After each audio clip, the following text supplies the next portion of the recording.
तो नमस्कार साथियों, कैसे हैं आप सब लोग। उम्मीद करता हूं स्वस्थ होंगे, व्यस्त होंगे, जबरदस्त होंगे।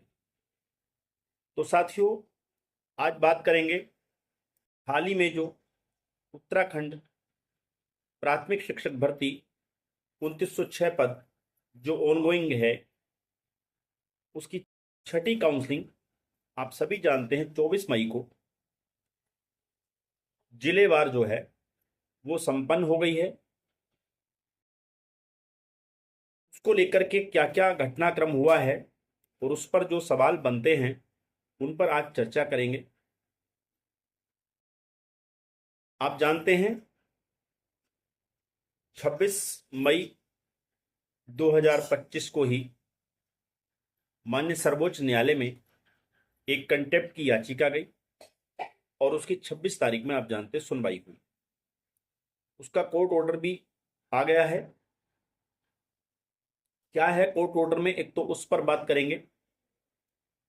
साथ ही सवाल ये भी बनता है कि 2906 पदों की जो ऑनगोइंग भर्ती है, क्या वो 6 काउंसलिंग होने के बाद अब क्लोज हो गई है या अभी पिक्चर बाकी है।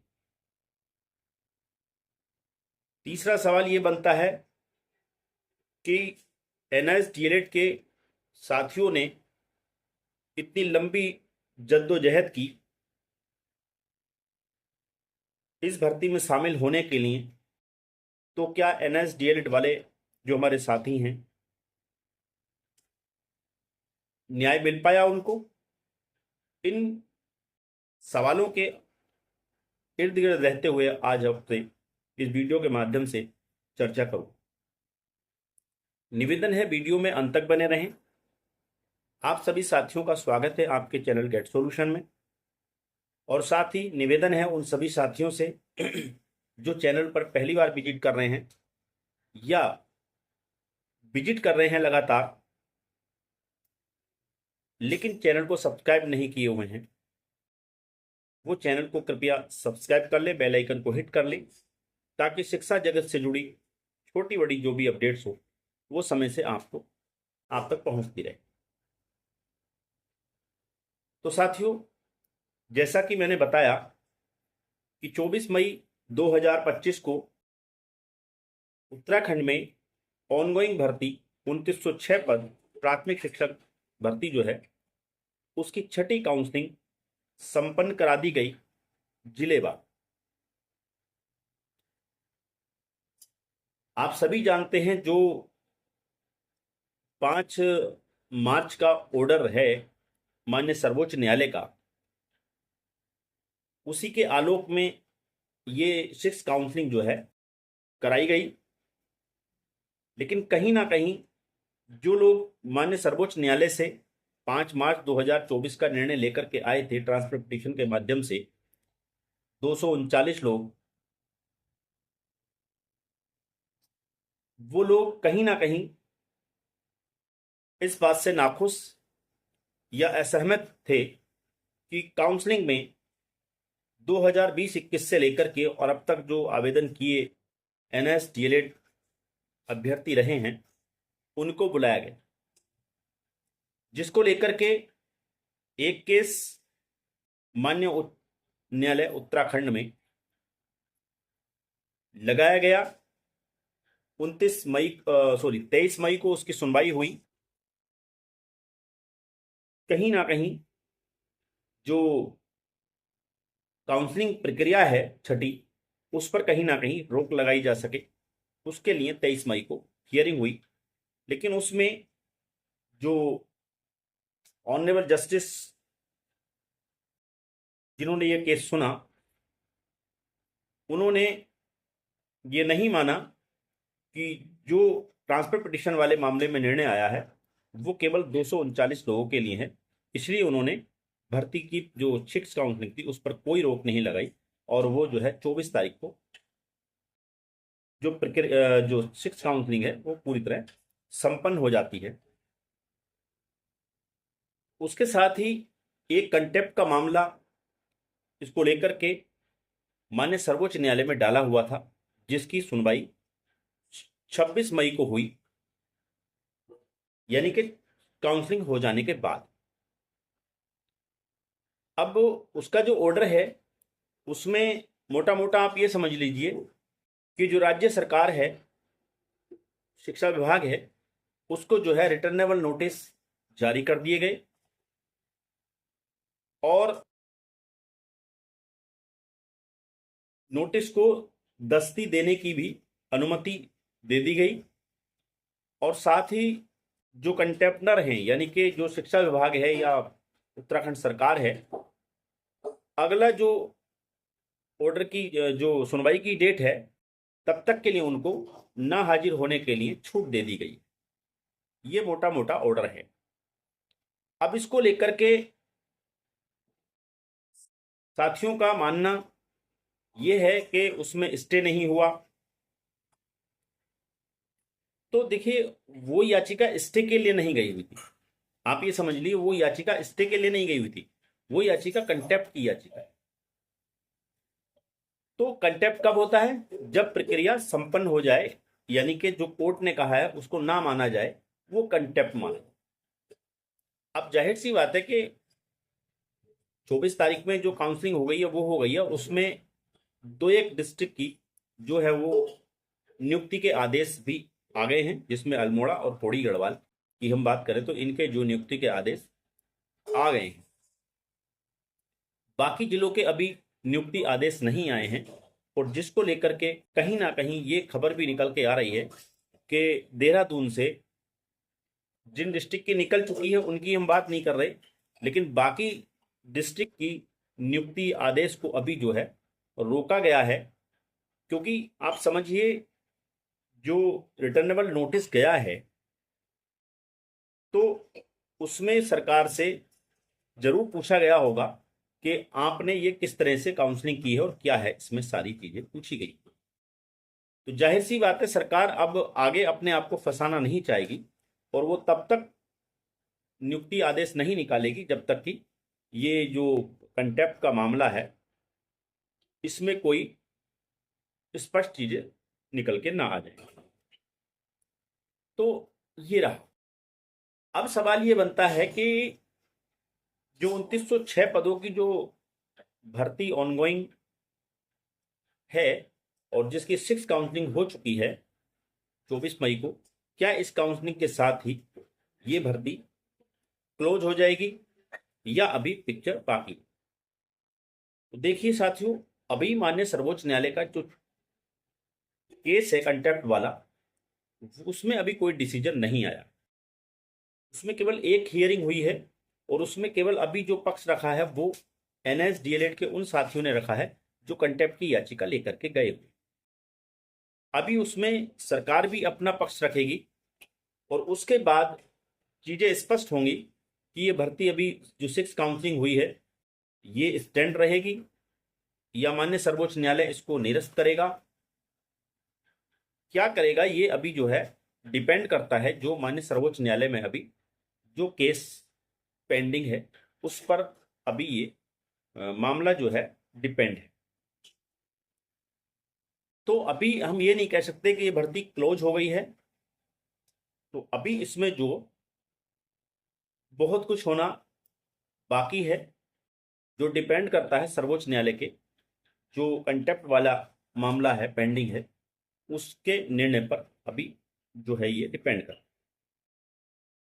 अभी आप ये मानिए कि फिलहाल ये मानिए कि अभी भर्ती जो ऑनगोइंग 2906 पद की है ये अभी आप इसको क्लोज मत मानिए।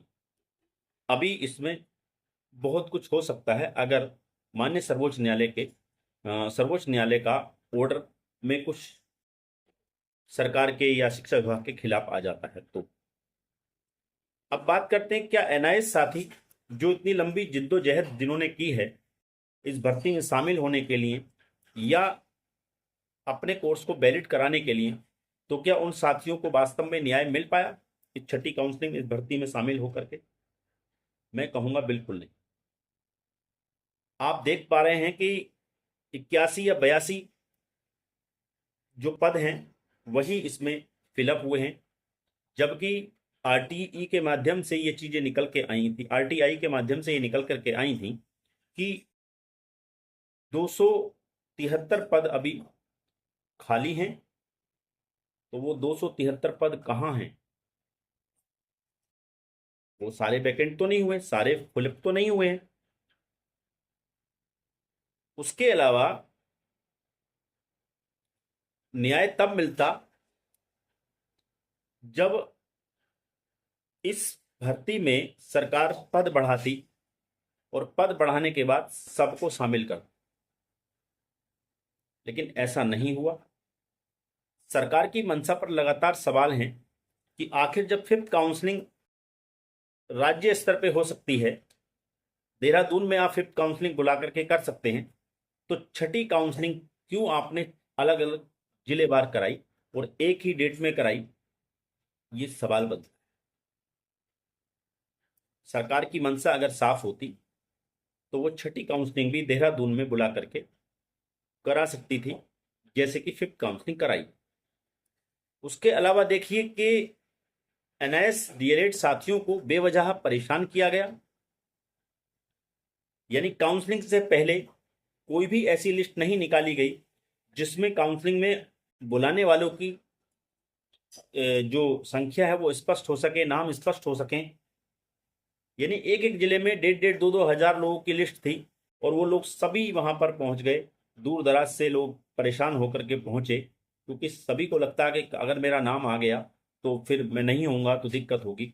इन सब चीज़ों को आपने देखा और वहां पर जो है लोग गए, दूर दूर से गए और वहां जाके पता लगा कि उन्होंने जो है फिर वहां पे कहीं 11 बजे कहीं 12 बजे एक लिस्ट चस्पा कर दी गई कि इन साथियों को ही काउंसलिंग में शामिल किया जाएगा और बाकी लोग वहां, आप यूँ समझिए कि बेवकूफ़ बन गए। तो यानी कि सरकार ने एनआईएस डीएलएड वालों के साथ जो है न न्याय नहीं किया है। ये न्याय नहीं मिला एनआईएस डीएलएड। न्याय की लड़ाई अभी बहुत लंबी है। आने वाली भर्ती में क्या चीज़ें स्पष्ट, क्या चीज़ें होंगी, वो जब विज्ञापन आएगा तब स्थिति क्लियर होंगी। एनआईएस डीएलएड को परेशान करने के लिए इतने सारे कागजों का पुलंदा मांग लिया गया जो किसी भी प्रकार जो है तर्क संगत नहीं है। आप मांग सकते थे, आप सेवा में रहने का प्रमाण मांग रहे हो तो आप जो है अनुभव प्रमाण पत्र मांग लीजिए। भाई एक डॉक्यूमेंट मांग लीजिए, आप 5-6 डॉक्यूमेंट्स मांग रहे हैं, तो ये कहाँ तक सही है और कहाँ तक तर्क संगत है? ये अपने आप में प्रश्न खड़ा है। जबकि सभी जानते हैं कि एनआईएस डीएलएड से जिन लोगों ने डिप्लोमा किया है 2017-19 में, वो लोग कहीं ना कहीं किसी ना किसी स्कूल में पढ़ा रहे थे, तभी उनको एडमिशन मिला और तभी उन्होंने वो कोर्स किया। अगर किसी ने गलत किया है तो उसमें भी गलती किसकी है? जो हमारा डाइट है, हमारा शिक्षा विभाग है, उन लोगों की कमी कहीं ना कहीं होगी, तभी किसी ने गलत तरीके से कर लिया हो। तो अपनी गलती को आप अभ्यर्थियों के सर मढ़ रहे हो और किसी एक के चक्कर में आप जो है सारे अभ्यर्थियों को परेशान कर रहे हो, ये कहीं से कहीं तक सही नहीं है। आप मांगिए, एक डॉक्यूमेंट मांगिए, आप जो है स्कूल का एक्सपीरियंस सर्टिफिकेट मांग लीजिए, या आप यानी या करके मांगिए ना। आप अगर 4 डॉक्यूमेंट्स आपने बोले हैं तो उसमें आप या लगाइए, ये नहीं तो ये नहीं तो ये नहीं तो ये। लेकिन आप सारे मांग रहे हो। आप यानी कि एनआईएस डीएलएड वालों को आप एक अपराधी की दृष्टि से देख रहे हो, एक चोर की दृष्टि से देख रहे हो। क्या मतलब है भाई? कोई गुनाह कर लिया उन्होंने, एक कोर्स किया है, मेहनत करके किया है। ऐसा नहीं कि उनको कहीं से ये डिप्लोमा जो है उठा करके दान में दे दिया गया, ऐसा तो है नहीं। उन्होंने भी उसके लिए जो है मेहनत की है, उन्होंने भी उसमें खर्चा किया है? आप समझिए, स्कूल में पढ़ाने के बावजूद भी आप समझिए क्लास भी दे रहे हैं, सारी चीज़ें कर रहे हैं, रात रात जाग करके उन लोगों ने जो है मेहनत की है और तब जाके डिप्लोमा हासिल किया। और आप उनको एक चोर की दृष्टि से देख रहे हो, आप उनको एक धोखेबाज की दृष्टि से देख रहे हो। ये कहीं से कहीं तक ठीक नहीं। तो साथियों, कुल मिला के ओवरऑल बात यही है कि एनआईएस डीएलएड साथियों को कहीं से कहीं तक अभी जो है उत्तराखंड में न्याय नहीं मिला है।